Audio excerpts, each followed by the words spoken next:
السلام عليكم ورحمة الله وبركاته. الحمد لله رب العالمين والصلاة والسلام على سيد الأنبياء والمرسلين وعلى آله وصحبه أجمعين. ثم أما بعد. আলহামদুলিল্লাহ, আমি আসলেই খুব খুশি যে আপনারা সবাই ট্রাফিক জ্যাম সত্ত্বেও এখানে আসতে পেরেছেন। আমি এমনকি হেঁটে আসার সময় ট্রাফিক জ্যামের সম্মুখীন হয়েছি। আমাকে গাড়িতে করে আসতে হয়নি, তবুও কিন্তু অনেক জ্যাম ছিল মাশাআল্লাহ। তারপরেও আপনারা আসতে পেরেছেন। আমি দোয়া করছি আমাদের সময়টা এখানে যেন বিজ্ঞতার সাথে ব্যবহৃত হয়। আমরা যদিও একটু দেরিতে শুরু করেছি, কিন্তু আমি আমার বক্তব্য সংক্ষিপ্ত করব না। আমি সম্ভবত 1 ঘন্টা বা 1.5 ঘন্টা আলোচনা করব। আজ রাতে যে বিষয়ে কথা বলতে চাই তার জন্য এতটুকু সময় যথেষ্ট হবে ইনশাআল্লাহ তাআলা। তো কে জানেন আজকের আলোচনার বিষয়? কারণ আমি জানি না। কেউ কি জানেন? ও, চূড়ান্ত মুজিজা। ও আচ্ছা, ইসলাম সম্পর্কে কিছু একটা। তো আজ রাতে আমি প্রথম যে বিষয়টা নিয়ে কথা বলতে চাই তা হলো একটা সমস্যা। সমস্যাটি হলো সাম্প্রতিক সময়ে অনেক মুসলিম অমুসলিমদের সাথে কোরআনের অলৌকিকতা নিয়ে অপ্রয়োজনীয় বিতর্কে জড়িয়ে পড়ে। এই বিষয়টা নিয়ে যে কোরআন একমাত্র আল্লাহর কাছ থেকে এসেছে, তারা এই মেসেজটা একজন অমুসলিমের কাছে পৌঁছে দিতে চায়। একজন অমুসলিমের সাথে প্রায় সর্বপ্রথম তারা এই বিষয়টা নিয়েই কথা বলে। দাঁড়াও, আমাকে ইসলাম নিয়ে কথা বলতে দাও। প্রথমে যেটা বলতে চাই, আমাদের কোরআন হলো অসাধারণ। এটাতে অসংখ্য অলৌকিক বিষয় বর্ণিত আছে, আমি তোমাকে তার প্রমাণ দিতে পারবো, ইত্যাদি ইত্যাদি। তখন এটা একটা প্রবল বিতর্কের রূপ নেয়। অনেক কারণে এই পদ্ধতিটি সমস্যাপূর্ণ। তার অন্যতম একটি হলো অন্য পক্ষের বক্তব্য মেনে নেওয়ার জন্য কেউ কখনো বিতর্কে লিপ্ত হয় না, অথবা অপরপক্ষ কি বলে তা উপলব্ধি করার জন্য কেউ বিতর্কে যায় না। সে যায় তার প্রতিপক্ষকে নাস্তানাবুদ করার জন্য। তাই যদি আপনি পরাজিত হন, আপনি চিন্তা করতে থাকবেন কিভাবে আমি আগামীকাল এসে আবার তাকে পরাজিত করতে পারবো, কিভাবে আমি তার যুক্তির প্রতি উত্তর দিতে পারবো, কিভাবে আমি দাঁত ভাঙা জবাব দিব। আপনি যুক্তিতে হেরে গিয়ে বলেন না যে আচ্ছা ঠিক আছে, আপনি যা বলেছেন আমি মেনে নিচ্ছি। না, এরকম হয় না। এই সময় মানুষের অন্তরে একটা গর্ব এসে দানা বাঁধে। এটা তার মন মানুষ দখল করে নেয়। বিতর্কে প্রতিপক্ষের বক্তব্য মেনে নিতে বাধা দেয়। বক্তব্য সত্য হোক বা মিথ্যা হোক, তাতে কিছু যায় আসে না। তাই কারো সাথে ইসলামের এমন বিষয় নিয়ে বক্তব্য শুরু করা যা অবশেষে বিতর্কে রূপ নেবে, এটা সমস্যাপূর্ণ। কারো সাথে এভাবে আলোচনা শুরু করা প্রজ্ঞাপূর্ণ নয়। আর নিশ্চিতভাবেই কোরআনও তার বক্তব্য এমন পন্থায় উপস্থাপন করেনি। কোরআনের কয়েক জায়গায় আল্লাহ কাফিরদের প্রতি চ্যালেঞ্জ ছুড়ে দিয়েছেন, আপনারা সবাই এটা জানেন। وإن كنتم في ريب مما نزلنا على عبدنا فأتوا بسورة من مثله। আর আমি আমার বান্দার উপর যা নাজিল করেছি, যদি তোমার সে সম্পর্কে সন্দেহ থাকে তবে তোমরা তার মতো একটি সূরা নিয়ে আসো। কিন্তু আপনারা কি জানেন এই আয়াতটি মদিনায় বা মক্কি জীবনের একেবারে শেষ পর্যায়ে অবতীর্ণ হয়েছে? অন্য কথায়, কোরআন শুরুতে এসেই মানুষের উদ্দেশ্যে এভাবে চ্যালেঞ্জ ছুড়ে দেয়নি। রাসূল সাল্লাল্লাহু আলাইহি ওয়াসাল্লামও শুরুতে মানুষকে এভাবে বলেননি যে তুমি যদি মনে করো কোরআন আল্লাহর নিকট থেকে অবতীর্ণ হয়নি, তাহলে একটা সূরা নিয়ে আসো। দাওয়া মানে এমন নয় যে লোকজন এভাবে ডেকে বলবে, এই যে পারলে আমাকে একটা সূরা এনে দেন তো দেখি। সে হয়তো বলবে, সূরা আবার কি? আমি এখানে এসেছি পিজা খেতে, সূরা আবার কি জিনিস? এটা ভুল পদ্ধতি। এর ফলে কি হয়? এর ফলে অমুসলিমরা মুসলমানদের যুক্তিগুলো ভুল প্রমাণিত করার জন্য আগ্রহী হয়ে ওঠে। সব সময় মুসলমানদের যুক্তিগুলো অবমূল্যায়ন করার চেষ্টায় মত্ত থাকে। আর দ্বিতীয় সমস্যাটি হলো, যা আরও বড় সমস্যা, আল্লাহ আযজা ওয়া জাল্লা এই শক্তিশালী গ্রন্থটি আমাদের প্রতি নাজিল করেছেন, যেটা আসলে একটি মিরাকল। এটা কোনো মানুষের কাছ থেকে আসা সম্ভব নয়। আমি কিভাবে এই উপসংহারে পৌঁছেছি তার বর্ণনা আজ রাতে আমি আপনাদের নিকট উপস্থাপন করব ইনশাআল্লাহ তাআলা। তার পূর্বে একটি বিষয় পরিষ্কার করে নিতে চাই। আমি কোরআনের যে বিষয়টাকে অলৌকিক মনে করি এবং কোরআন অধ্যয়ন করার সময় যে অবিশ্বাস্য বিষয়গুলো আমি পেয়েছি এবং উপলব্ধি করেছি যে এটা মানুষের ক্ষমতার বাইরে, এই উপলব্ধিগুলো একান্তই আমার নিজের।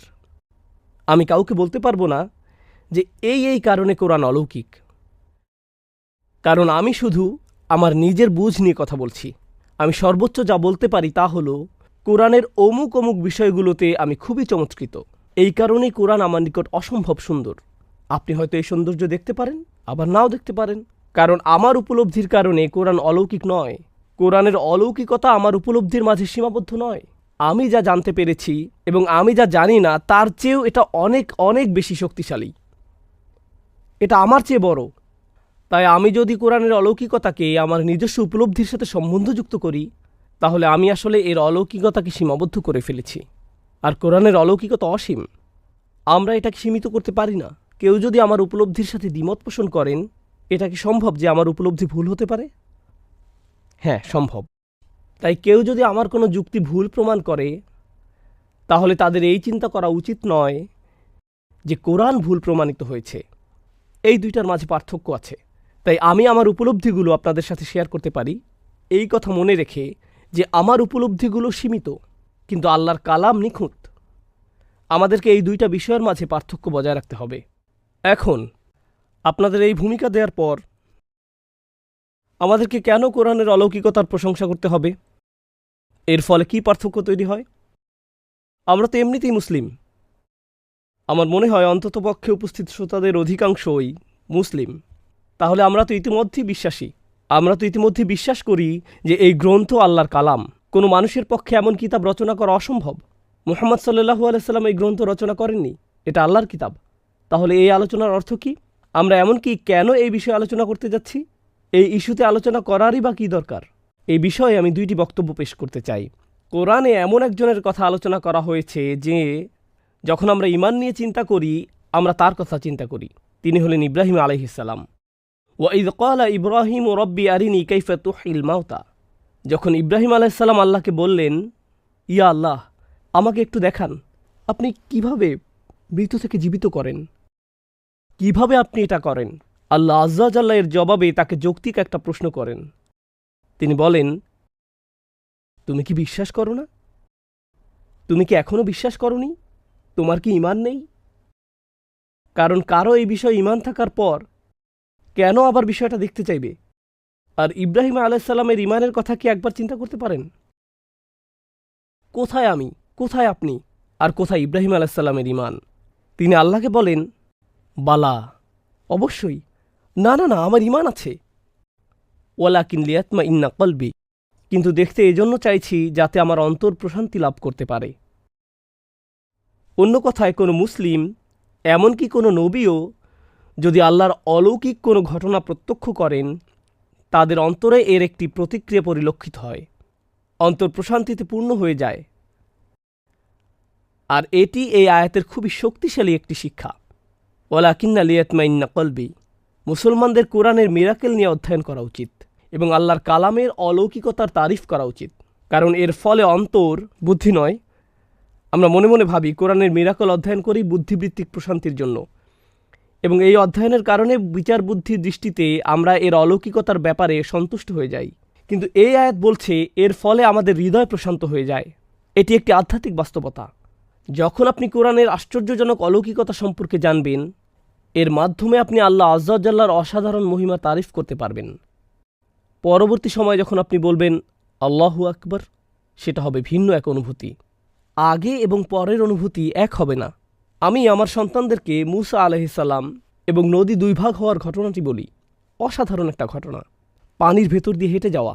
আমি চেষ্টা করেছি যেন ঘটনাটা তারা কল্পনা করতে পারে, কিন্তু এটি কখনোই তার সমান হবে না যিনি সশরীরে পানির ভেতর দিয়ে হেঁটেছেন এবং দুই পাশে পাহাড় সম জলরাশি প্রত্যক্ষ করেছেন।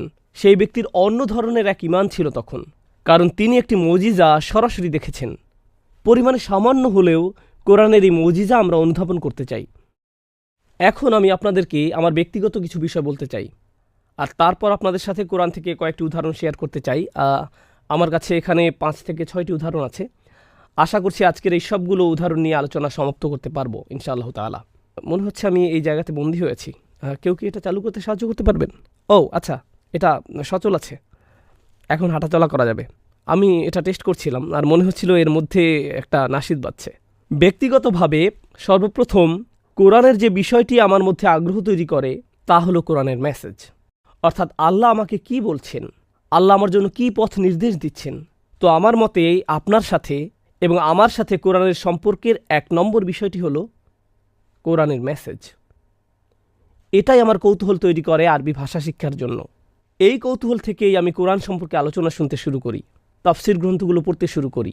আমি এই পড়াশোনায় মনোনিবেশ করি কারণ আমি কোরআনের এই মেসেজ সম্পর্কে কৌতূহলী ছিলাম। কিন্তু তারপর কয়েক বছর আগের কথা, সম্ভবত 2003-এ আমি আরবি ভাষায় একটি লেকচার সিরিজ পেলাম। তখনও আমার আরবি ভাষার জ্ঞান খুব একটা মজবুত না। আমি আরবি লেকচার শোনা শুরু করেছিলাম।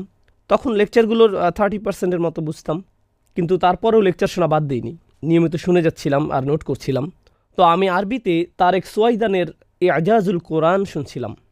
এটা ছিল তার 16-17 ঘন্টার একটা সিরিজ কোরআনের মুজিজা নিয়ে। এই প্রথম আমি কোরআনের মুজিজা এই বিষয়বস্তুর সাথে এমন পরিচিত হই। আমি যখন শুনছিলাম, শুনে শুনে নোট করছিলাম, বুঝতে পারছিলাম প্রায় 30%। কিন্তু এমন কিছু শুনছিলাম যা এর আগে কখনো শুনিনি। আমার জীবনে এর আগে কখনোই এই বিষয়ে শুনিনি, কখনোই না। আমি অবাক হয়ে গেলাম এটা জেনে যে এই ধরনের একটা বিষয়বস্তুর অস্তিত্ব আছে। কারণ ততদিন পর্যন্ত একমাত্র জিনিস যেটা আমার মধ্যে আগ্রহ তৈরি করত তা হলো কোরআনের মেসেজ। এখন ভিন্ন আরেকটি বিষয় সামনে এসে গেল, কোরআনের মুজিজা। যে পরিভাষাটি ব্যবহৃত হয়েছে তা হলো এজাজুল কোরআন। এজাজুল কোরআন, আরবিতে এজাজ শব্দটি এসেছে আজাজ থেকে। আরবিতে আজাজ অর্থ হাঁটুতে ভর করে থাকা, যার ফলে আপনি দাঁড়াতে পারেন না। যখন আরবিতে কেউ বলে আন আজিজ অর্থ আমি অক্ষম। তো এজাজ অর্থ এমন কিছু যা অন্য কিছুকে অক্ষম করে দেয়। যেমন দুজন ব্যক্তি একে অপরের সাথে রেসলিং করছে, একজন অন্যজনকে পায়ের নিচে ধরে রেখেছে। যে ব্যক্তিটি দাঁড়িয়ে পায়ের নিচে চেপে ধরে আছে সে হচ্ছে মুজিজ। আর যে ব্যক্তি পায়ের নিচ থেকে উঠতে পারছে না সে হলো মুজাজ। আমি আপনাকে এজাজের আরেকটি উদাহরণ দিচ্ছি। আপনি যখন রাস্তা পার হন, আশা করি আপনি সেই হতভাগ্য ব্যক্তি না, এমন সময় একটা ট্রাক ছুটে আসছে। সেই ব্যক্তিটি ট্রাকটিকে লক্ষ্য করেনি। 1 সেকেন্ড আগে চোখ পড়ল, ততক্ষণে ট্রাক আর মাত্র 1 ফুট দূরে। তখন আপনার চোখ বড় হয়ে যায়, আপনি বুঝতে পারেন যাওয়ার আর কোনো জায়গা নেই। সেই 1 সেকেন্ড, আপনার চ্যাপটা প্যানকেকে পরিণত হওয়ার আগের সেই 1 সেকেন্ড, আপনি বুঝতে পারেন এজাজ। আপনি ক্ষমতাহীন, আপনি সম্পূর্ণ অসহায়। এটাই এজাজ। ইসলামের ইতিহাসে এই বিষয়টি কোরআনের সেই শক্তিমাত্রাকে বুঝিয়েছে যা তার প্রতিপক্ষকে অসহায়, ক্ষমতাহীন করে দেয়। কোরআন এতটাই শক্তিশালী যে কেউ যখন তার বিরোধিতা করতে আসে, কেউ যখন তাকে আক্রমণ করতে আসে, কেউ যখন এর মতো অন্য কিছু নিয়ে আসতে চায়, সেই বিরোধী শক্তি সবসময়ই অসহায়, ক্ষমতাহীন হয়ে পড়ে। কোরআন তার শত্রুদেরকে ক্ষমতাহীন, অসহায় করে দেয়। এটাই হলো এজাজ। এজাজ আর মিরাকল এক নয়। ইংরেজিতে মিরাকল শব্দটি আর এজাজ এক বিষয় নয়। যেহেতু এটা বহুল প্রচলিত শব্দ, এজন্য ইংরেজিতে আলোচনার শিরোনামে মিরাকল শব্দটি ব্যবহার করেছি। কারণ যদি শিরোনাম এমন হতো যে কোরআনের শক্তিমাত্রা যা তার প্রতিপক্ষকে ক্ষমতাহীন, অসহায় করে দেয়, তাহলে শিরোনামটি অনেক লম্বা হতো আর পুরো পোস্টার জুড়ে শুধু শিরোনাম লিখতে হতো। এখন ব্যক্তিগতভাবে আমি এই বিষয়টি নিয়ে পড়াশোনা শুরু করলাম, নোট করা শুরু করলাম। আমার এখনও মনে আছে, আমি উদাহরণগুলো লিখতে লাগলাম। কোন জিনিসটাকে মুজিজা বলা হচ্ছে, কিভাবে এটি মুজিজা। কখনো কখনো যখন এই উদাহরণগুলো অধ্যয়ন করতাম, আমাকে নোট বন্ধ করতে হতো। নোট বন্ধ করে এক কোণায় চলে যেতাম আর কান্না করতাম। আমি অভিভূত হয়ে যেতাম। তখন নিজেকে নিজে বলতাম, কেন এই বিষয়গুলো আগে জানতে পারলাম না, কেন এই বিষয়গুলো আগে কখনোই জানতে পারলাম না। সব সময় যখনই কোরআন সম্পর্কে শুনেছি, এটাকে শুনেছি মেসেজ হিসেবে, কিন্তু কখনোই আমি এটাকে মুজিজা হিসেবে বুঝিনি। এটা এমন একটা বিষয় যা আপনাকে বিস্ময়ে অভিভূত করে দেয়। আমি নিজে অভিভূত হয়ে গিয়েছিলাম। আমার মনে এসেছিল, ও আল্লাহ, ও রব। তখন সিজদায় পড়ে যেতাম, অথবা নামাজ পড়তাম, অথবা অন্য কিছু করতাম। তখন আর পড়া সম্ভব হতো না, কিছুক্ষণের জন্য বিরতি দিতে হতো, কারণ এটা ছিল বিস্ময়ে অভিভূত হয়ে যাওয়ার মতো। যখন এই বিষয়ে যথেষ্ট পরিমাণ নোট করা হয়ে গেল, তখন এটাকে আমি একটা কোর্স হিসেবে বানানোর সিদ্ধান্ত নিলাম। সেই কোর্সের নাম দিয়েছিলাম ডিভাইন স্পিচ। এই কোর্সটি পুরো আমেরিকা জুড়ে 60 থেকে 70 বার পড়েছিলাম। পুরো আমেরিকা জুড়ে, লন্ডনেও একবার করেছিলাম। 50 বার যে আমেরিকায় কোর্সটি পড়িয়েছিলাম, আমার জানা মতে প্রোগ্রামে থাকা অবস্থাতেই 17 জন শাহাদা গ্রহণ করেছে। তারা ছিলেন অমুসলিম, কলেজ বিশ্ববিদ্যালয় পড়ুয়া ছাত্র, প্রফেসর, পেশাজীবী, কেউ বা কোনো মুসলিমের বন্ধু। তারা প্রোগ্রামে অংশগ্রহণ করেন এবং প্রোগ্রাম শেষে তারা ইসলাম গ্রহণ করেন। সুবহানাল্লাহ। এটা আমার জন্য হয়নি, হয়েছে কোরআনের মুজিজার কারণে, যা অত্যন্ত শক্তিশালী। কোরআন থেকে উদাহরণগুলো বলার আগে আমি আপনাদের সাথে আরেকটি ঘটনা শেয়ার করছি। আমি লস অ্যাঞ্জেলসে ছিলাম। প্রথমবার আমি ডিভাইন স্পিচ কোর্সটি করিয়েছিলাম লস অ্যাঞ্জেলসে। আমি কোর্সটি করতাম শুক্রবার রাত, শনিবার এবং রবিবার সারাদিন। রবিবার যখন কোর্স শেষ করলাম, এক মা আমার কাছে আসলেন। তখন তিনি কাঁদছিলেন। আমি বললাম, আম সরি। তিনি বললেন, না না, আমি আপনার সাথে আমার ছেলের ব্যাপারে কিছু কথা বলতে চাই। আমি বললাম, ঠিক আছে, বলুন। তিনি বললেন, শুক্রবার রাতে আপনার প্রোগ্রামে আমার 17 বছরের ছেলে আসতে চায়নি। এ বিষয়ে তার কোনো আগ্রহ ছিল না। আমি বললাম, এটা স্বাভাবিক। 17 বছর বয়সে আমার নিজেরও ইসলামিক প্রোগ্রামের প্রতি আগ্রহ ছিল না। তিনি বললেন, সে আসলে লেকার্স টিকিট কিনেছিল, প্রথম সারির সিটের টিকিট। আপনি জানেন লেকার্স কি? যদি না জানেন তাহলে এখন ইস্তেগফার পড়ুন। তো যাই হোক, সে লেকার্স টিমের খেলা দেখার জন্য প্রথম সারির সিটের টিকিট কিনেছিল। আর তার মা বলল, আমার সাথে ইসলামিক লেকচার দেখতে চলো। আর বাকি ঘটনা বলার আগে একটা কথা বলতেই হবে, কত তরুণ যে আমার কাছে এসে বলেছে, আমার মা জোর করে আমাকে আপনার লেকচার শুনিয়েছে। আর আমি শুধু বলেছি, আম সরি, আমার কোনো দোষ নেই। এত তরুণরা আমার উপর রেগে আছে তাদের মায়ের কারণে। তাদের মায়েরা বলে, নোমান আলী খানের লেকচার শোনো। তারা মনে মনে বলে, এই লোকটাকে আমি ঘৃণা করি, সে আমার জীবনটা শেষ করে দিচ্ছে। যাই হোক, সেই ছেলেটির মা বলল, আমি আমার ছেলেকে রাজি করাতে পারছিলাম না। সব শেষে আমি তাকে বললাম, আমি তোমাকে প্লে অফ টিকিট কিনে দেব, শুধু আজকে রাতে আমার সাথে প্রোগ্রামে চলো। প্লে অফ টিকিটের দাম অনেক বেশি হয়। সে বলল, ঠিক আছে, আমি রাজি, আমি যাব। তো সে আসলো। সে শুক্রবার ছিল, সে নিজে নিজেই শনিবার এবং রবিবারেও আসলো। শুক্রবার রাতে যখন তারা বাড়ি ফিরছিল, সে কিন্তু তার প্রিয় খেলা দেখা মিস করেছে। সে তার মাকে বলল, মা, আজকে আসলে প্রথমবারের মতো আমি বিশ্বাস করেছি যে কোরআন কোনো মানুষের রচিত গ্রন্থ নয়, এটা আল্লাহর পাঠানো গ্রন্থ। এটা কোনো মানুষের রচিত গ্রন্থ হতে পারে না। একজন মুসলিম সন্তান তার মুসলিম মাকে কথাগুলো বলছে, আর তারা নতুন মুসলিম নয়, বরং মুসলিম হিসেবেই জন্মেছে এবং বেড়ে উঠেছে। কেন আমি আপনাদেরকে এগুলো বলছি? আমি আপনাদেরকে বলছি কারণ এই বিষয়টি আমাদের জন্য গুরুত্বপূর্ণ। আমরা ইসলাম পেয়েছি আমাদের মা বাবাদের কাছ থেকে, অথবা যে সমাজে আমরা বসবাস করছি সে সমাজের কাছ থেকে, কিন্তু আমরা নিজেরা ইসলামকে কখনো অনুভব করিনি। আমাদেরকে বলা হয়েছে এটি একটি মুজিজা, কিন্তু আমরা জানি না কেন এটি মুজিজা। আমি যখন ছোট ছিলাম আমি বহুবার শুনেছি, কোরআন একটি মুজিজা, কোরআন হলো পারফেক্ট, এর আরবি ভাষা অসাধারণ, আরব কবিরা কোরআনের কাছাকাছি কিছু রচনা করতে পারেনি। আপনারা কথাগুলো আগে শুনেছেন তো? তখন আমি মনে মনে বলতাম, ওয়াও, কোরআন আসলেই অসাধারণ। কেন এটা অসাধারণ? কারণ এর আরবি ভাষা অসাধারণ। ও ওয়াও, কিন্তু আমি আরবি পারি না। ও, তাহলে তো তুমি কিছু বুঝবে না। কিন্তু তবুও এটা অসাধারণ। যতক্ষণ আপনি আরবি না জানছেন আপনি মুজিজাও দেখবেন না। বিষয়টা এরকম, মনে করেন বলা হলো একটা কালো কাচের দরজার পেছনে একটা জিনিস আছে যা অসাধারণ সুন্দর। আমি কি একটু দেখতে পারি? না, আমি কি একটু দেখতে পারি?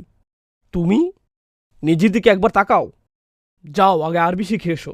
এটাই আমাদের মনোভাব। কিন্তু এই মনোভাবের যে সমস্যা তা হলো, আপনি কি মনে করেন বেশিরভাগ মানুষ কোরআনের মুজিজা দেখার জন্য 5 বছর, 6 বছর, 7 বছর অথবা 6 মাস, 1 বছরের জন্য হলেও আরবি শিখবে? বেশিরভাগ মানুষই এরকম করবে না।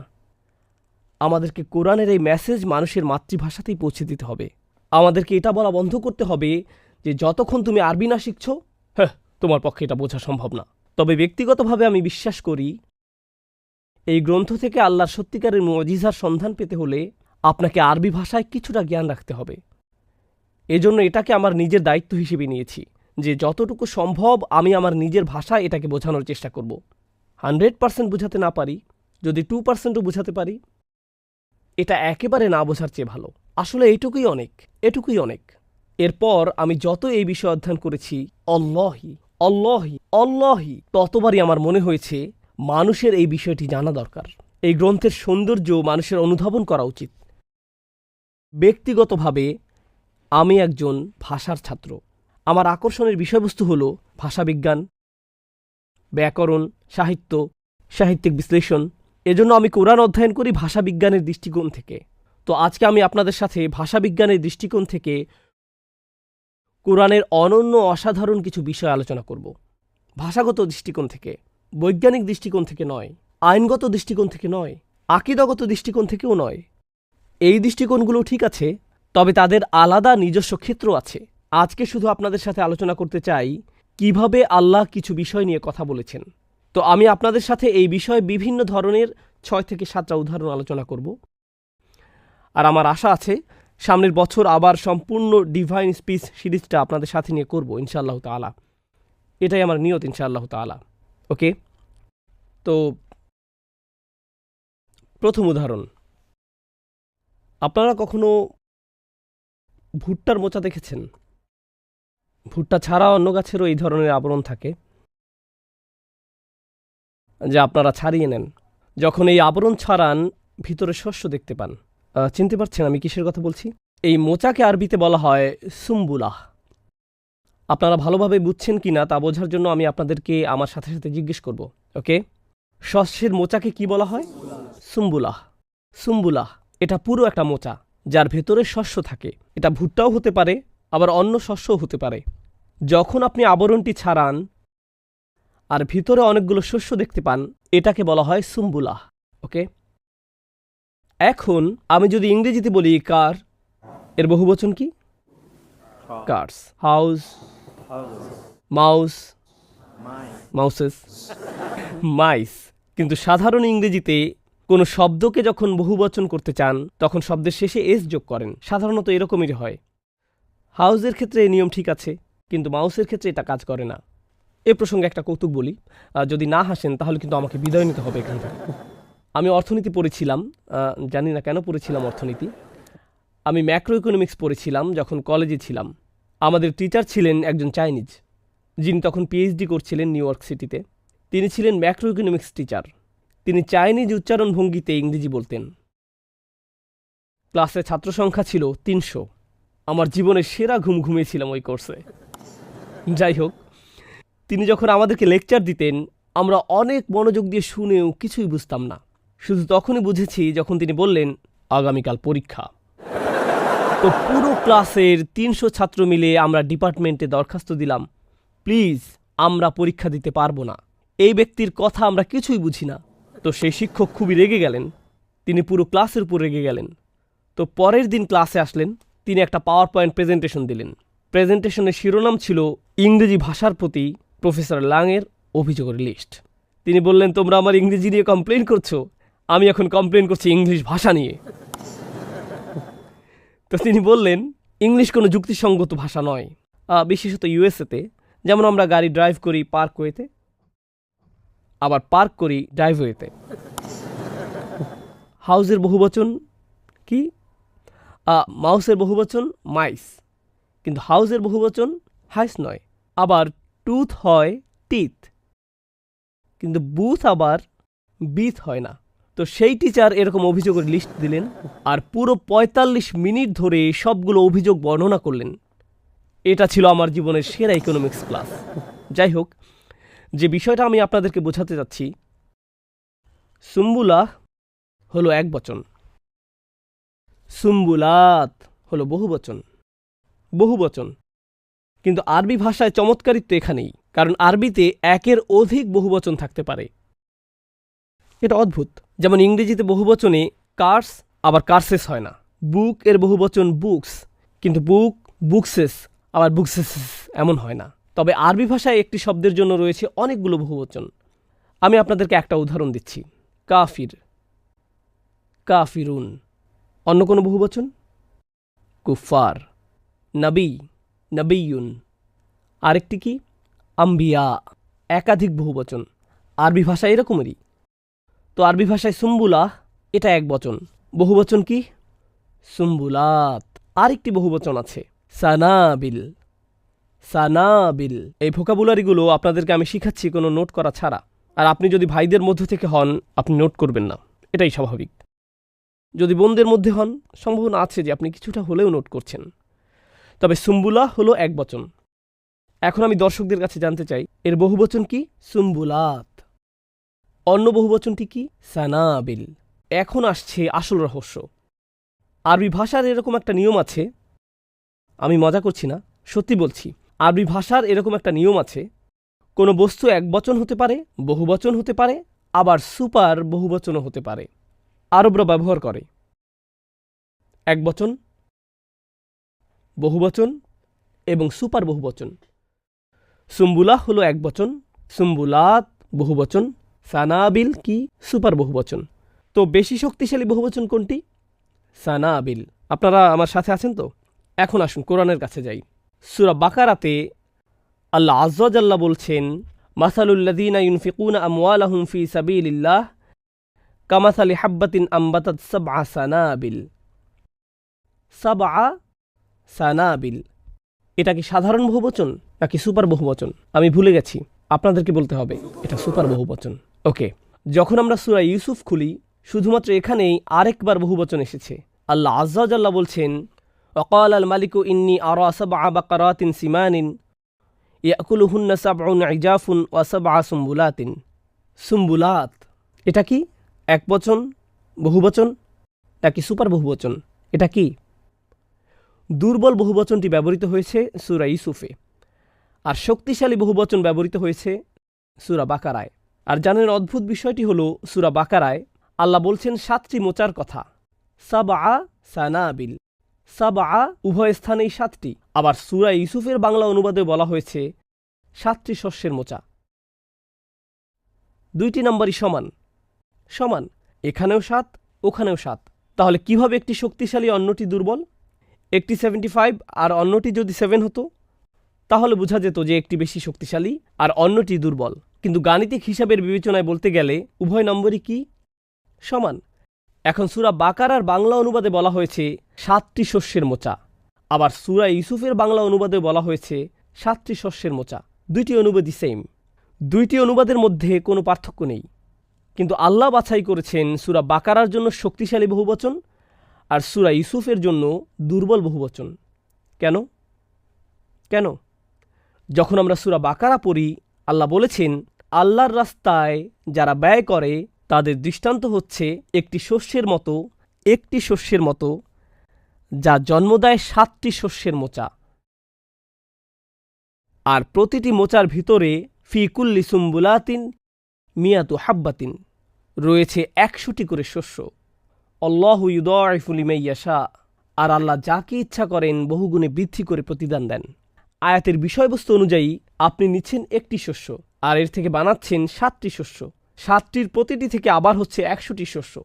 প্রতিটার জন্য গুনলে 7 গুণ 100 গুণ 7 গুণ 100, এভাবে আপনার গণনা চলতে থাকবে। আপনার এই গণনার বাইরেও আল্লাহর নিজস্ব বিশেষ গণনা পদ্ধতি রয়েছে। আল্লাহু ইউদাইফু লিমান ইয়াশা, আপনার গণনার বাইরে আল্লাহ যাকে ইচ্ছা করেন তার নিজস্ব পদ্ধতিতে প্রতিদান দেন। অর্থাৎ আল্লাহর এই গণনার বিশালতাকে অনুধাবন করা মানুষের ক্ষমতার বাইরে। এটা দিয়ে কি দুর্বলতা বোঝাচ্ছে নাকি শক্তিমত্তা? এটা কি অল্প বোঝাচ্ছে নাকি বেশি? এজন্যই শক্তিশালী বহুবচন ব্যবহৃত হয়েছে। যখন আপনি সূরা ইউসুফে যান, রাজা একটি স্বপ্ন দেখে। মনে আছে স্বপ্নের কথা? হৃষ্টপুষ্ট গাভী, জীর্ণশীর্ণ গাভী, 7টি শস্যের মোচা। আর স্বপ্নটি ব্যাখ্যা করা হয়েছিল। স্বপ্নের ব্যাখ্যা কি ছিল? 7টি ভালো বছর আর 7টি খারাপ বছর। 7টি ভালো বছর কি আপনাকে অগণিত পরিমাণ শস্য দিবে, নাকি সীমিত শস্য? সীমিত শস্য, এবং আপনাকে সতর্কতার সাথে সেগুলো ব্যবহার করতে হবে। আপনাকে সেগুলো সংরক্ষণ করতে হবে, কারণ সেগুলো দরকার হবে পরবর্তী 7 বছর। আপনাকে অসতর্ক হলে চলবে না। একটি নির্দিষ্ট সীমার মধ্যে ফলন হবে, এর পরিমাণ অনেক বেশি না। তো এটা দিয়ে কি শক্তি বোঝাচ্ছে নাকি দুর্বলতা? দুর্বল অবস্থা বোঝাতে আল্লাহ ব্যবহার করেছেন সুম্বুলাত, শক্তিশালী অবস্থা বোঝাতে আল্লাহ ব্যবহার করেছেন সানাবিল। দুইটা একই সংখ্যা। সূরা ইউসুফ হলো মক্কি সূরা আর সূরা বাকারা হলো মাদানী সূরা। 2টি আয়াত নাজিল হয় অনেক বছরের ব্যবধানে। যখন রাসূল সাল্লাল্লাহু আলাইহি সাল্লাম সূরা ইউসুফে সাবআ সুম্বুলাত পাঠ করেন, সেটা ছিল অনেক বছর আগে। এরপরে তিনি সূরা বাকারাতে সাবআ সানাবিল পাঠ করেন, সেটা ছিল অনেক বছর পরে। এটা কি সম্ভব যে তিনি এভাবে চিন্তা করেছেন?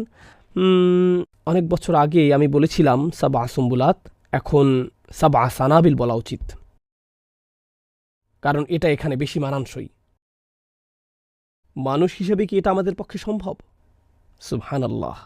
কিভাবে আল্লাহ কোরআনের এক একটি শব্দ বর্ণনা করেছেন, এক একটি শব্দ। আমি আপনাদেরকে আরেকটি উদাহরণ দিতে চাই, একবচন, বহুবচন এবং সুপার বহুবচন নিয়ে। শুধুমাত্র একটি উদাহরণ, কারণ এটা মজাদার একটা বিষয়, আর এটা আপনার দৃষ্টিভঙ্গি পরিবর্তন করে দিবে। এক একটি শব্দের ক্ষেত্রেও কিভাবে এটি অনুবাদ করা হয়েছে। এবারের শব্দটি নি'মাহ, সম্ভবত শব্দটি আপনাদের জানা। নি'মাহ, নি'মাহ অর্থ কি? প্রচলিত অনুবাদ কেউ জানেন? অনুগ্রহ। ঠিক আছে, আপনাদের ভয় পাওয়ার কিছু নেই। অনুগ্রহ জোরে বলবো যদি উনি বুঝে ফেলেন যে আমিই বলেছি? এমন করার প্রয়োজন নেই। আপনি জোরে বলতে পারেন, সমস্যা নেই। আপনি আমার আলোচনায় এসেছেন, এর মানে আপনি লজ্জিত হওয়ার প্রস্তুতি নিয়ে এসেছেন। তো নিয়ামা অর্থ কি? অনুগ্রহ। নিয়ামার বহুবচন হলো আনউম। আমি আশা করি আপনারাও বলবেন আনউম। তো নিয়ামা হলো এক বচন, আনউম হলো বহুবচন, আর শক্তিশালী বহুবচন সুপার বহুবচন। আরবিতে যাকে বলা হয় জামউ কাসরা, তা হলো নিয়াম। নিয়াম। মজার বিষয় হলো আনউম শব্দটি কোরআনে শুধুমাত্র একবারই ব্যবহার করেছেন, আর নিয়াম শব্দটিও একবারই ব্যবহার করেছেন। একবার দুর্বল বহুবচন, আরেকবার শক্তিশালী বহুবচন। আর আরও মজার যে বিষয়টি হলো, যখন আপনি বাংলা অনুবাদ পড়েন, তাতে কি দুর্বল বহুবচন আর সুপার বহুবচন কোনো পার্থক্য রয়েছে? আপনি জানতেও পারবেন না যে এখানে পার্থক্য আছে। অনুবাদে আপনি কোনো পার্থক্য দেখতে পাবেন না। ওকে, আল্লাহ বলেছেন ইব্রাহিম আলাইহিসসালাম সম্পর্কে খুবই শক্তিশালী আয়াত। আল্লাহ ইব্রাহিম আলাইহিসসালামের বর্ণনা দিচ্ছেন শাকির আল্লি আনউমিহি। বহুবচনটি শুনেছেন? শাকির আল্লি আনউমিহি। এটা কি দুর্বল নাকি শক্তিশালী বহুবচন? ও, পরীক্ষা শুরু হয়ে গেছে। আল্লাহু আকবার। কি উত্তর দেবেন এখন? এটা দুর্বল বহুবচন। ভেরি গুড, আপনারা চমৎকার শ্রোতা। আলহামদুলিল্লাহ, দুজন উত্তর দিতে পেরেছেন, চমৎকার। আনউম হলো দুর্বল বহুবচন, আর এটি ব্যবহৃত হয়েছে ইব্রাহিম আলাইহিসসালামের জন্য। এটা এরকম যেন আল্লাহ বলছেন ইব্রাহিম ছিল কৃতজ্ঞ আল্লাহর কয়েকটি অনুগ্রহের প্রতি। কিন্তু এটা ভালো শোনাচ্ছে না, এটা অদ্ভুত শোনাচ্ছে। যখন আমরা ইব্রাহিম আলাইহিসসালামের কথা স্মরণ করি, আমরা মনে করি তিনি আল্লাহর প্রতি কৃতজ্ঞ ছিলেন অনেক অনুগ্রহের জন্য। কিন্তু আয়াত বলছে তিনি আল্লাহর প্রতি কৃতজ্ঞ ছিলেন কয়েকটি অনুগ্রহের জন্য। আল্লাহ যদি বলতে চাইতেন অনেক অনেক অনেক অনুগ্রহ, তিনি বলতে পারতেন শাকিরান লি নিআমিহি, কিন্তু তিনি তা বলেননি। তিনি বলেছেন শাকিরান লি আনউমিহি। এখানে অনেক শক্তিশালী শিক্ষা আছে, অনেক শক্তিশালী শিক্ষা। অন্য আয়াতে যাওয়ার আগেই বলা দরকার, যদি আপনি ইব্রাহিম আলাইহিসসালাম হন, আর আপনি যদি শুরু থেকে শেষ পর্যন্ত কৃতজ্ঞ থাকেন, আর আপনি এমন কৃতজ্ঞ যেরকম এই পৃথিবীতে খুব অল্প সংখ্যক মানুষের পক্ষেই হওয়া সম্ভব, আপনার জীবনের শেষ প্রান্তে যখন আপনি পিছনে ফিরে দেখেন আর আল্লাহকে ধন্যবাদ জানান তিনি আপনাকে যে অনুগ্রহগুলো করেছেন তার জন্য, আল্লাহর প্রকৃত অনুগ্রহের সংখ্যা এত বেশি যে তার তুলনায় আপনি শুধুমাত্র কিছু অনুগ্রহের কৃতজ্ঞতা আদায় করতে পারেন। আল্লাহর বেশিরভাগ অনুগ্রহের বিবেচনায় মানবজাতির সেই সামর্থ্য নেই যে সত্যিকার অর্থে আল্লাহকে কৃতজ্ঞতা জানাবে। আমাদের জীবনের শেষে যদি আমরা স্মরণ করে দেখি, যদি আমার পুরো জীবন ভর শকর আদায়ও করি, আমি আসলে কেবল সামান্য শকরই আদায় করতে পারবো। আল্লাহর প্রকৃত শকর আদায়ের ক্ষেত্রে এটা নিয়াম হবে না, বরং হবে আনউম। সত্যিকার অর্থে অধিকাংশ মানুষ আল্লাহর কেবল একটি নিয়ামতেরই প্রকৃত শকর আদায় করতে পারে না। ওয়া ইন তাউদ্দু নি'মাতাল্লাহি লা তুহসুহা, এক বচন ব্যবহৃত হয়েছে। যদি তোমরা চেষ্টা করো আল্লাহর একটি নিয়ামতের প্রকৃত মর্ম উপলব্ধি করতে, তোমরা তা পারবে না। আমরা আল্লাহর শুকর জানাই আমাদেরকে চোখ দেওয়ার জন্য, আমরা আল্লাহর শুকর জানাই আমাদেরকে পা দেওয়ার জন্য, পায়ের মধ্যে আঙ্গুল দেওয়ার জন্য, আমরা আল্লাহর শুকর জানাই জিহ্বা দেওয়ার জন্য। যখন আমরা এই জিনিসগুলোর জন্য আল্লাহর শুকর আদায় করি, আমরা আসলে এটাও জানি না যে এগুলো কি পরিমাণে আমাদেরকে হেল্প করে। আমরা প্রকৃতপক্ষে এটাও জানি না যে এগুলো না থাকলে কি পরিমাণ ক্ষতি হবে। আমাদের পক্ষে নিয়ামতকে সঠিকভাবে বোঝা সম্ভব না। আমরা শুধু আমাদের সীমিত অনুমানের উপর ভিত্তি করে শুকর আদায় করতে পারি, আমরা একটিও আদায় করতে পারি না। তাই এটা প্রশংসনীয় যে ইব্রাহিম আলাইহিসসালাম কয়েকটি নিয়ামতের শুকরিয়া আদায় করতে পেরেছেন। এটা ইব্রাহিম আলাইহিসসালামের শুকরিয়া আদায়ের সার্টিফিকেট। এই উদাহরণের পরবর্তী আয়াতে আল্লাহ বলছেন ওয়া আসবাগা আলাইকুম নি'মাহু যাহিরাতান ওয়া বাতিনা, তিনি তোমাদের উপর তার নিয়ামত রাজি অবারিত করেছেন। যে নিয়ামতগুলো তোমরা দেখতে পাও আর সেগুলো যা তোমরা দেখতে পাও না। যাহিরাতান ওয়া বাতিনা, আয়াতটি কি কম বোঝাচ্ছে না বেশি বোঝাচ্ছে? বেশি। তিনি ব্যবহার করেছেন সুপার বহুবচন। আর এই আয়াতগুলো একটি অপরটির পাশে না, কোরআনের মধ্যে বহু পৃষ্ঠা দূরে তাদের অবস্থান। কিভাবে মাথায় রাখা সম্ভব কোন জিনিসটা পারফেক্টভাবে কোথায় বসবে? এটাই আল্লাহ করেছেন কোরআনে। এটা হলো আমার প্রথম উদাহরণ। আমরা দ্রুত এগুচ্ছি। পরবর্তীটা আসলে আমার অনেক প্রিয়। সূরাতুস সফ। সূরাতুস সফ আল্লাহ বলেছেন মূসা আলাইহিসসালামকে নিয়ে। এরপর তিনি বলেছেন ঈসা আলাইহিসসালামকে নিয়ে। কোন জাতির কাছে মূসা আলাইহিসসালামকে প্রেরণ করা হয়েছিল? হ্যাঁ, বনি ইসরাইল। Very good. আপনারা কোনো বাচ্চার থেকে ভালো যাদেরকে আমি পড়াই। কখনো কখনো ভয়ঙ্কর সব উত্তরের সম্মুখীন হতে হয়। একটা সানডে স্কুলে পড়াতাম, বলো তো রাসূল সাল্লাল্লাহু আলাইহি ওয়াসাল্লাম কোথায় জন্মগ্রহণ করেছিলেন? নিউ জার্সিতে। তোমাকে আরও শিখতে হবে। যাই হোক, মুসা আলাইহিস সালাম কোন জাতিকে দাওয়াত দিয়েছিলেন? বনে ইসরাইল। ওকে, ঈসা আলাইহিস সালাম আছেন পরের আয়াতে। কোন জাতির কাছে তিনি প্রেরিত হয়েছিলেন? বনে ইসরাইল। তারা উভয় প্রেরিত হয়েছিলেন বনে ইসরাইলের কাছে। যখন আল্লাহ মুসা আলাইহিস সালাম সম্পর্কে বলেন, ওয়া ইয ক্বালা মুসা লিকওমিহি, যখন মুসা তার জাতিকে বললেন, যখন মুসা আলাইহিস সালাম তার জাতিকে বললেন, তার জাতিকে বনে ইসরাইল। আর পরবর্তী আয়াতে আছে ওয়া ইয ক্বালা ঈসা ইবনু মারইয়াম ইয়া বানি ইসরাইল। প্রসঙ্গক্রমে মুসা আলাইহিস সালাম বলেছিলেন ইয়া কওমি, ইয়া কওমি। কেউ বলতে পারেন ইয়া কওমি অর্থ কি? ও আমার জাতি, ও আমার জাতি, লিমা তুযুনানি, তোমরা কেন আমাকে কষ্ট দিচ্ছ? কেমন ধরনের জাতি তোমরা? কিন্তু তোমরা আমারই জাতি, কেন তোমরা এমন করছো? কিন্তু ঈসা আলাইহিস সালাম যখন বলেছেন, তিনি বলেননি ইয়া কওমি, তিনি বলেছেন ইয়া বানি ইসরাইল। পরবর্তী আয়াতেই আশ্চর্যের বিষয় হলো তারা উভয়ই নবী, তারা উভয়ই একই জাতিকে উদ্দেশ্য করে বলেছেন। তাহলে কেন একজন বলছেন ইয়া কওমি আর অপরজন পরবর্তী আয়াতে বলেছেন ইয়া বানি ইসরাইল? লক্ষ্য করুন, আরবদের ঐতিহ্য অনুযায়ী আপনি কোনো জাতির অন্তর্ভুক্ত হতে হলে আপনার বাবাকেও সেই জাতির একজন হতে হবে। যদি আমার বাবা পাকিস্তানি হয় আর আমার মা বাংলাদেশি হয়, তাহলে আমার জাতি কোনটি? পাকিস্তানি। যদি আসলে আমার মাও পাকিস্তানি, এটা উদাহরণ দিলাম। ওকে, একইভাবে আমার সন্তানেরাও, আমার স্ত্রী হলো ইন্ডিয়ান, আমি পাকিস্তানি, আর ঘরের মধ্যে মতবিরোধ তৈরি হলো। এ কারণে আমরা সিদ্ধান্ত নিয়ে সন্তানদেরকে বাংলাদেশি বানিয়ে দিলাম, মতবিরোধ দূর করে ফেললাম। কিন্তু যাই হোক, কারণ আমি বাবা পাকিস্তানি, তাই তারাও হবে পাকিস্তানি। আরও অনেক বিষয় মতবিরোধ করে। যাই হোক, প্রসঙ্গক্রমে যেহেতু বনি ইসরায়েলের প্রসঙ্গ উঠল, একটা বিষয় বলে রাখি। কেউ কেউ হয়তো বলবেন আস্তাগফিরুল্লাহিল আযীম, লা হাওলা ওয়ালা কুওয়াতা ইল্লা বিল্লাহ। সম্প্রতি একজন রাবাইয়ের সাথে আমার বন্ধুত্ব হয়েছে। লা হাওলা ওয়ালা কুওয়াতা ইল্লা বিল্লাহিল আলিয়্যিল আযীম। আপনারা কেউ কেউ হয়তো এখন উঠে দাঁড়াবেন আর বলবেন, থু, আমি এখনই চলে যাচ্ছি। আসলে যা হয়েছিল, আমি ইব্রাহিম আলাইহিস সালামকে নিয়ে অমুসলিমদের সামনে একটা আলোচনা করেছিলাম ইসলামে ইব্রাহিম আলাইহিস সালামের মর্যাদা নিয়ে আলোচনাটা করেছিলাম। আর তখন একজন রাবাই, আসল রাবাই, একেবারে রাবাইয়ের মতোই রাবাই, বসেছিলেন প্রথম সারিতে, আর তিনি কাঁদছিলেন পুরোটা সময় ধরে। আলোচনার শেষে তিনি আসলেন আমার কাছে। আমরা কিছুক্ষণ আলোচনা করলাম এবং ভালো বন্ধু হয়ে গেলাম। আমরা কিছু সময় একসাথে কাটিয়েছিলাম, কিছু কিছু বিষয় আলোচনা করেছিলাম, একে অপরের সাথে মজার কিছু মতবিনিময় হয়েছিল। আমি তাকে বললাম, দেখুন, আমি আপনার সাথে কথা বলতে চাই মুসা এবং ইব্রাহিম আলাইহিস সালামের ব্যাপারে। এই কারণেই আমি আপনার বন্ধু হতে চাই।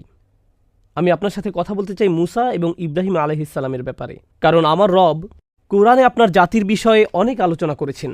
ইয়া বানি ইসরাইল, ইয়া বানি ইসরাইল, ইয়া বানি ইসরাইল। এটা নিশ্চিত যে আপনাদের একটা ঐতিহ্য আছে, আর আল্লাহ আপনাদের বিষয়ে কথা বলেছেন সেই ঐতিহ্যের আলোকে। এজন্য আমি আপনার অবস্থান থেকে বিষয়টি বুঝতে চাই। আমি আপনার সম্পর্কে কথা বলতে চাই না, আমি আপনার কথাকে গ্রন্থ কি বলেছে সেই অনুযায়ী যাচাই করতে চাই না, বরং আপনার ব্যক্তিগত মতামত অনুযায়ী। আপনি মুসা আলাইহিস সালাম সম্পর্কে কি বিশ্বাস করেন? আপনি ইব্রাহিম আলাইহিস সালাম সম্পর্কে কি বিশ্বাস করেন? তো নবীদেরকে নিয়ে আমাদের চমৎকার মত বিনিময় হয়েছিল। আপনাদেরকে একটা বিষয় বলে রাখি, আমি এটা থেকে যা শিখেছি, আল্লাহর কসম, আমরা ওনাকে বলি ইব্রাহিম, তারা বলে ইব্রাহাম। যদিও একটি কেরাত অনুযায়ী আমরা ওনাকে ইব্রাহাম ডাকতে পারি, কিন্তু এর দ্বারা আমরা আসলে দুটি ভিন্ন মানুষ নিয়ে কথা বলছি। আমরা ইব্রাহিম আলাইহিস সালাম সম্পর্কে যা জানি, তাদের সে সম্পর্কে কোনো ধারণাই নেই। আমরা বলি মুসা, তারা ওনাকে বলে মুসে। কিন্তু আমরা কোরআনে যাকে মুসা আলাইহিস সালাম বলে চিনি, আল্লাহর কসম, যখন আপনি শুনবেন তারা কি বলে সেই সেম মানুষটির ব্যাপারে, আপনি বলবেন, তোমরা আমার মুসা আলাইহিস সালাম সম্পর্কে বলছো না, তোমরা অন্য কারোর ব্যাপারে বলছো। আমি জানি না এটা কাকে নিয়ে তোমরা কথা বলছো, এটা উনি না, তোমরা ভুল ঠিকানায় চলে গেছো। প্রায় সব বিষয়ে আমাদের মতের অমিল, প্রায় সব বিষয়েই। কিন্তু কেন আমি এই প্রসঙ্গ আনলাম? আমি সূরা সফ নিয়ে বলছিলাম। একজন নবী বলেছেন ইয়া কওমি, আরেকজন বলেছেন ইয়া বানি ইসরাইল। কেন আমি রাবাইয়ের প্রসঙ্গ আনলাম? কারণ রাবাইদের মতামত হলো, আপনি কোনো জাতির অন্তর্ভুক্ত হতে হলে আপনার মাকেও সেই জাতির হতে হবে। এটা তাদের মতামত, ইহুদি ধর্ম অনুযায়ী এটা তাদের মতামত। যদিও এর উৎপত্তি সমসাময়িক সময়ে, তো সেই রাবাই বলল, না, জাতিগত পরিচয় বাবার কাছ থেকে আসে না, আসে মার কাছ থেকে। আমি বললাম, ওকে রাবাই, আপনার সাথে একটু ফান করা যাক। মুসা আলাইহিসসালাম মিশর থেকে পালিয়ে এসেছিলেন। পালিয়ে তিনি মাদিয়ান নামক একটি জায়গায় গিয়েছিলেন। মাদিয়ান হলো আরব ভূমি, তাই না রাবাই? তিনি বললেন, হ্যাঁ, অবশ্যই এটা আরব। ওকে, মাদিয়ানে তার এক লোকের সাথে সাক্ষাৎ হয়, আর সেই লোকটি মুসা আলাইহিসসালামের কাছে তার মেয়ে বিয়ে দেন। এজন্য মুসা আলাইহিসসালাম একজন আরব মহিলা বিয়ে করেন। আপনি ঠিক আছেন তো রাবাই? হ্যাঁ হ্যাঁ, মুসা বিয়ে করেছিলেন আরব মহিলাকে। ঠিক আছে, তাহলে আপনাদের মতামত অনুযায়ী মুসা আলাইহিসসালামের সন্তানেরা সব আরব?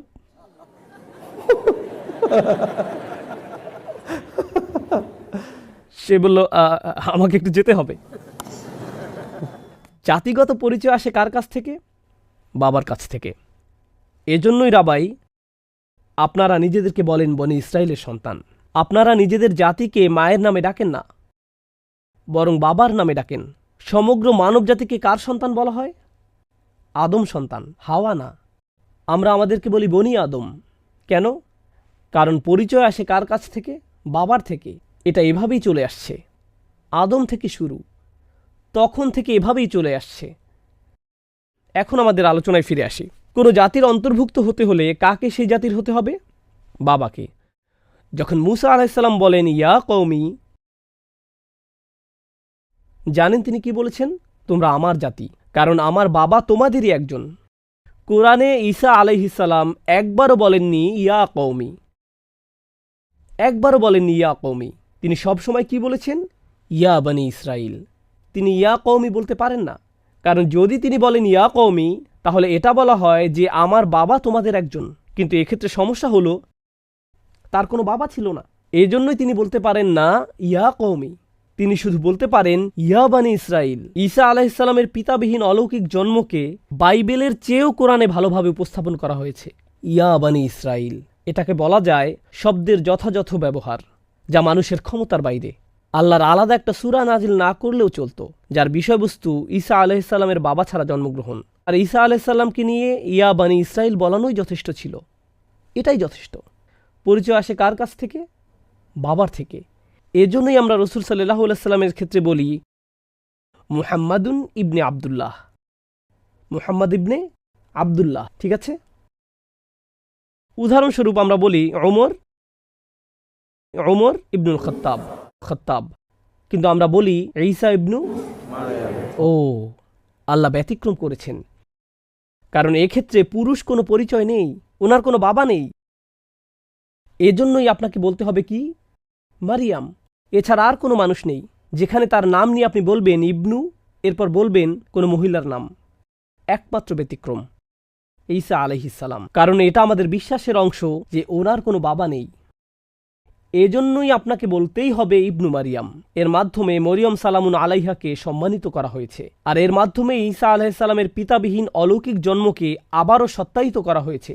বাইবেলের কোনো কোনো সংস্করণে প্রথম চ্যাপ্টারে থাকে ঈসা আলাইহিসসালামের বংশধারা এবং মরিয়ম আলাইহিসসালামের স্বামীর বর্ণনা। কোরআন ঈসা আলাইহিসসালাম এবং মারিয়াম আলাইহিসসালামকে এই ধরনের কলুষতা থেকে সম্পূর্ণভাবে পবিত্র করেছে। এটা হলো দ্বিতীয় উদাহরণ। তৃতীয় উদাহরণ। আলোচনা আস্তে আস্তে ভারী হচ্ছে, আমি এতক্ষণ হালকা রাখছিলাম, এখন আমরা ভারী আলোচনা যাব। সূরা জুমআ। ইউসাব্বিহু লিল্লাহি মা ফিস সামাওয়াতি ওয়া মা ফিল আরদ আল মালিকিল কুদ্দুসিল আজিজিল হাকিম। আপনারা যারা নিয়মিত কোরআন পড়েন তারা জানেন অনেক আয়াতের শেষে আল্লাহ তার দুটি নাম উল্লেখ করেছেন, আল্লাহু গফুরুর রহিম, আজিজুন হাকিম, আজিজুন যুনতিকম। এটা আপনারা জানেন, তাই না? আল্লাহ দুইটি করে তার নাম উল্লেখ করেছেন অনেক অনেক আয়াতে। আমি আয়াতটি আবার তিলাওয়াত করব, আপনাদের বলতে হবে এটাতে কোন বৈশিষ্ট্যটা আলাদা। ইউসাব্বিহু লিল্লাহি মা ফিস সামাওয়াতি ওয়া মা ফিল আরদিল মালিক আল কুদ্দুস আল আজিজ আল হাকিম। কোন জিনিসটি আলাদা? চারটি নাম। আমি এই নামগুলোর সাধারণ অর্থ বলবো যাতে আপনারা এই আয়াত সম্পর্কে কিছু বিষয় বুঝতে পারেন। আল মালিক অর্থ রাজা, আল কুদ্দুস অর্থ সম্পূর্ণরূপে পবিত্র। আপনি এটাও বলতে পারেন সকল পবিত্রতার উৎস, সকল পবিত্রতার উৎস। তো মালিক অর্থ কি? এবার আপনারা বলুন। রাজা। আল কুদ্দুস অর্থ কি? সকল পবিত্রতার উৎস। আল আজিজ অর্থ চূড়ান্ত কর্তৃত্বের অধিকারী। আল আজিজ অর্থ কর্তৃত্বের অধিকারী। আল হাকিমের অনেক অর্থ আছে, কিন্তু আমি শুধু আপনাদেরকে একটি বলছি। হাকিম অর্থ বিজ্ঞ। আসেন আবার শুরু করি। আরবিতে প্রথম নামটি কি ছিল? আল মালিক। এর অর্থ কি? রাজা। আল কুদ্দুস এর অর্থ কি? হ্যাঁ, সকল পবিত্রতার উৎস, সম্পূর্ণরূপে পবিত্র, নিখুঁতভাবে পবিত্র। আল আজিজ অর্থ কি? কর্তৃত্বের অধিকারী। আল হাকিম অর্থ কি? সবচেয়ে বিজ্ঞ। সূরা জুমার প্রথম আয়াতটি আল্লাহ সম্পর্কে, দ্বিতীয় আয়াতটি হল রাসূলুল্লাহ সাল্লাল্লাহু আলাইহি ওয়াসাল্লাম সম্পর্কে। হুয়াল্লাযী বাআসা ফিল উম্মিয়িনা রাসূলাম মিনহুম ইয়াতলু আলাইহিম আয়াতিহি ওয়া ইউযাক্কিহিম ওয়া ইউআল্লিমুহুমুল কিতাবা ওয়াল হিকমা ওয়া ইন কানু মিন ক্বাবলু লাফি যালালিম মুবিন। দ্বিতীয় আয়াতটি, যা আমি একটু পরে অনুবাদ করব, এটি হলো রাসূল সাল্লাল্লাহু আলাইহি ওয়াসাল্লাম সম্পর্কে। এটি আমার একটি প্রিয় আয়াত, কারণ এই আয়াতটি হলো রাসূল সাল্লাল্লাহু আলাইহি ওয়াসাল্লামের পুরো সিরার সারসংক্ষেপ। একটি আয়াতে পুরো সিরা। এই একটি আয়াতে আল্লাহ বলেছেন কিভাবে রাসূল সাল্লাল্লাহু আলাইহি ওয়াসাল্লাম সমাজকে পরিবর্তন করেছিলেন, কি উপায়ে এটা করেছিলেন, কি কি পদক্ষেপ তিনি গ্রহণ করেছিলেন। আর আল্লাহ 4টি পদক্ষেপের কথা উল্লেখ করেছেন। কয়টি? 4টি পদক্ষেপ। আগে কোথায় আমরা 4 সংখ্যাটি শুনেছি? আল্লাহর কয়টি নামের উল্লেখ করা হয়েছে? 4টি। আমি আপনাকে চিন্তা করার মতো কয়েকটি বিষয় দিচ্ছি। মনে করুন আপনি বাস করেন 1000 বছর আগে, অথবা 2000 বছর আগে, অথবা 3000 বছর আগে। আপনি আপনার ব্র্যান্ড নিউ গাধায় ভ্রমণ করছেন, আর আপনি একটি নতুন রাজ্যে প্রবেশ করেছেন। কিভাবে আপনি জানবেন একটি রাজ্যে প্রবেশ করেছেন? কোন জিনিসটা আপনার চোখে পড়বে? পতাকা, নিশান, রাইট? দেখতে পাবেন সিপাহী যারা রাজার চিহ্ন বহন করছে। আপনি দেখতে পারেন প্রাসাদ। আপনি কিছু চিহ্ন দেখে বুঝতে পারবেন যে এটি একটি রাজ্য, অথবা এই এলাকার একজন রাজা আছে, রাইট? আপনি চিহ্ন দেখতে পাবেন। বুঝতে পেরেছেন? একজন রাজাকে চিনা যায় তার চিহ্ন দ্বারা। আপনি একজন রাজাকে চিনবেন না যদি তিনি মুকুট না পরে থাকেন। রাজা যদি টি শার্ট পরে থাকেন, আপনি জানতে পারবেন না যে তিনি একজন রাজা। তাকে লম্বা জামা আর মুকুট পরতে হবে। যদি কোনো রাজা অ্যাপার্টমেন্টে বসবাস করেন, সে রাজা না। সে ব্যক্তি নিজেকে যেই উপাধি দিক না কেন, তার একটা প্রাসাদ থাকতে হবে। এই চিহ্নগুলো মোটামুটি যথেষ্ট এটা বোঝার জন্য যে আপনি একজন রাজার সামনে আছেন। তো আমার প্রথম পয়েন্ট হলো, একজন রাজাকে চেনা যায় তার চিহ্ন দ্বারা। আল্লাহর প্রথম কোন নামটির উল্লেখ করেছেন? আল মালিক। এর অর্থ কি? আল্লাহ রাসূল সাল্লাল্লাহু আলাইহি ওয়াসাল্লাম সম্পর্কে বলছেন যে তিনি 4টি জিনিস করেন। প্রথম বৈশিষ্ট্যটি ইয়াতলু আলাইহিম আয়াতিহি, তিনি মানুষকে পড়ে শোনান রাজার চিহ্নগুলো। কিভাবে একজন রাজা চেনা যায়? তার চিহ্ন দ্বারা। আর রাসূল মানুষকে বলেন তার চিহ্নগুলো। দেখো ওনার রাজত্ব, ওই পাহাড়টি দেখেছ? এটা ওনার রাজত্বের অন্তর্ভুক্ত। দেখেছ ওই সূর্য? এটা ওনার রাজত্বের অংশ। এভাবেই বুঝতে পারবে যে একজন রাজা আছেন। রাতের আকাশে যে তারা দেখতে পাও, তাও আল্লাহর রাজত্ব। তাকে তার চিহ্ন দেখেই চেনা যায়। দ্বিতীয় বৈশিষ্ট্য, আল্লাহর দ্বিতীয় নামটি কি ছিল যেন আয়াতের মধ্যে? আল কুদ্দুস। নামটির অর্থ কি জানো? সকল পবিত্রতার। দ্বিতীয় যে জিনিসটি রাসূল সাল্লাল্লাহু আলাইহি ওয়াসাল্লাম করেন, ওয়া ইউযাক্কিহিম, তিনি তাদেরকে পবিত্র করে। তিনি রাজার চিহ্নগুলো তাদের পড়ে শোনান এবং তিনি তাদেরকে পবিত্র করেন। আল্লাহর দ্বিতীয় নামটি কি ছিল? সকল পবিত্রতার উৎস। কানেকশনটি দেখতে পাচ্ছেন? তৃতীয় বৈশিষ্ট্যটি, এটি বলার আগে বলে নেই, আল্লাহ বলেছেন তিনি চূড়ান্ত কর্তৃত্বের অধিকারী। আইন আসে কোথা থেকে? আইন আসে কর্তৃত্ব থেকে। একটি ঘরে নিয়মকানুন আসে বাবা মা থেকে। এটা সন্তানদের কাছ থেকে আসতে পারে না, কারণ বাবা মার কি আছে? কর্তৃত্ব। ক্লাসরুমে নিয়ম আসে শিক্ষকের কাছ থেকে, ছাত্রদের কাছ থেকে না, কারণ শিক্ষকের কি আছে? কর্তৃত্ব। একটি দেশে আইন আসে সরকারের পক্ষ থেকে। আইন আসে কোর্ট অথবা যারা আইন প্রণয়ন করেন তাদের কাছ থেকে। আইন সাধারণ মানুষের কাছ থেকে আসে না, কারণ এখানে কার কর্তৃত্ব? কোর্টের। বুঝতে পারছেন? আইন আসে কর্তৃত্বশীল কারো কাছ থেকে। বুঝতে পারছেন? আল্লাহ বলেন আল্লিমুহুমুল কিতাব, তিনি তাদেরকে বই শিক্ষা দেন। আর আরবি সাহিত্যে বই বা কিতাব শব্দটি আইনের জন্য ব্যবহৃত হয়। তো এটা এরকম বলার মতো যে তিনি তাদেরকে আইন শিক্ষা দেন। আর আইন আসতে পারে শুধুমাত্র কর্তৃত্বশীল কারো কাছ থেকে। আল আজিজ হলেন একমাত্র সত্তা যিনি কিতাব দিতে পারেন। আপনি কিতাব পেতে পারেন না ইজ্জা ছাড়া, আপনি আইন পেতে পারেন না কর্তৃত্ব ছাড়া। প্রসঙ্গক্রমে ইংরেজি সাহিত্যেও যেমন আমেরিকান ইংলিশে বলা হয়ে থাকে যা জাজ threw the book at him. এর অর্থ এটা নয় যে বিচারক রেগে গেলেন আর একটা বই নিয়ে অভিযুক্তের মাথায় ছুঁড়ে মারলেন, যার আক্ষরিক অর্থ বিচারক তার দিকে বই ছুঁড়ে মারলেন। এর অর্থ বিচারক এই ব্যক্তির উপর পূর্ণ আইন প্রয়োগ করেছেন, তিনি বই ছুঁড়ে মারলেন। এর অর্থ এটাই। যখন ইংরেজিতে কেউ বলে I will do this by the book, এর অর্থ কি? আমি এটা করব আইন অনুযায়ী। বুঝতে পারছেন? বাই দ্য বুক অর্থ এটাই। বুঝতে পারছেন? তো আল আজিজ হলেন কর্তৃত্বের অধিকারী। আর রসুল সাল্লাল্লাহু আলাইহি সাল্লাম মানুষকে আইন শেখান যা এসেছে প্রকৃত কর্তৃত্বশীলের কাছ থেকে। আল্লিমুহুমুল কিতাব। আল্লাহর সর্বশেষ নামটি কি ছিল যা একটু আগে আলোচনা করেছিলাম? আল মালিকিল কুদ্দুসিল আজিজিল হাকিম, সবচেয়ে বিজ্ঞ। আল্লাহ বলেছেন আল্লিমুহুমুল কিতাব ওয়াল হিকমাহ। রাসূল তাদেরকে শিক্ষা দেন বিজ্ঞতা। বিজ্ঞতা আসে কার কাছ থেকে? এটা আসে সবচেয়ে বিজ্ঞ সত্তা থেকে। প্রথম আয়াতে আল্লাহর 4টি নাম, পরবর্তী আয়াতে রাসূল সাল্লাল্লাহু আলাইহি সাল্লামের 4টি বৈশিষ্ট্য, আর তারা সুন্দরভাবে মিলে গেছে। আপনাদেরকে বিষয়টি বোঝাতে আমার 20 মিনিট লেগে গেছে, কিন্তু আল্লাহ জাস্ট বলে গেছেন। তিনি জাস্ট বলে গেছেন। কোন মানুষটি কথা বলার সময় এভাবে চিন্তা করে? আল্লাহর 4টি নাম বললাম, এখন আমাকে এমন শব্দ, এমন ক্রিয়াপদ, এমন ভাব ব্যবহার করতে হবে যা পুরোপুরিভাবে আগে যা বলেছি তার সাথে মিলে যাবে। এটা মানুষের ক্ষমতার বাইরে। আমাদের পক্ষে এটা সম্ভব নয়। আর আমরা আয়াতটি শুধু পড়ে যাই। আমরা এই মুজিজাকে পাশ কাটিয়ে যাই, শক্তিশালী এই মুজিজার মধ্য দিয়েই পড়ে যাই, কিন্তু বেশিরভাগ সময় আমরা বুঝি না যে কি পড়লাম। আপনারা অনেকেই আয়াতের প্রকৃত স্বাদ আস্বাদন করতে পারেন না। যদি আপনি বুঝতে পারতেন তাহলে এভাবে থাকতেন। আল্লাহু আকবার। আপনি অভিভূত হয়ে যাবেন, আপনি অভিভূত হয়ে যাবেন। এটা ছিল দ্বিতীয় নাকি তৃতীয় উদাহরণ? এটা ছিল আমার তৃতীয় উদাহরণ। ওকে, 2টা বাকি আছে, 2টা বাকি, এতটুকুই। আশা করি আপনাদের কষ্ট হবে না, বিষয়গুলো সহজ। তো আমি আপনাদের সাথে সূরা জুমার শেষ অংশ নিয়েও কথা বলতে চাই। সূরা জুমার শেষ অংশ। তার আগে প্রাথমিক কোনো বিষয় না বলে সরাসরি ঘটনাটি বলবো। রাসূল সাল্লাল্লাহু আলাইহি সাল্লাম জুমার খুতবা দিচ্ছিলেন। সাহাবারা বসে আছেন আর খুতবা শুনছেন। একটা বিষয় বলে রাখি, আমরা কিন্তু এখন জুমার খুতবার আদব খুব ভালো করে জানি। মোবাইল ফোন অন থাকতে হবে, রিংটোন ভলিউম ফুল রাখতে হবে, রিংটোন হতে হবে ধুমধারাক্কা। যেই আপনাকে কল করুক এমন একজন বন্ধু অবশ্যই রাখবেন যে আপনাকে নামাজের সময়ই কল করবে।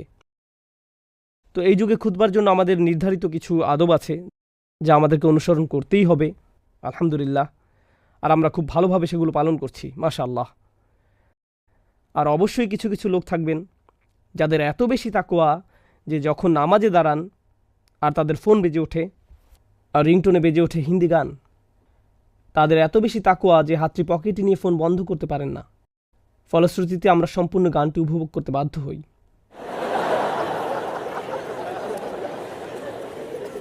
বিশেষভাবে এটা উপভোগ করা যায় জোহর এবং আসরের নামাজে, যখন কিরাত পড়া হয় আস্তে, তখন আমরা হিন্দি গানগুলো খুব খুশিও সহকারে শুনতে পারি।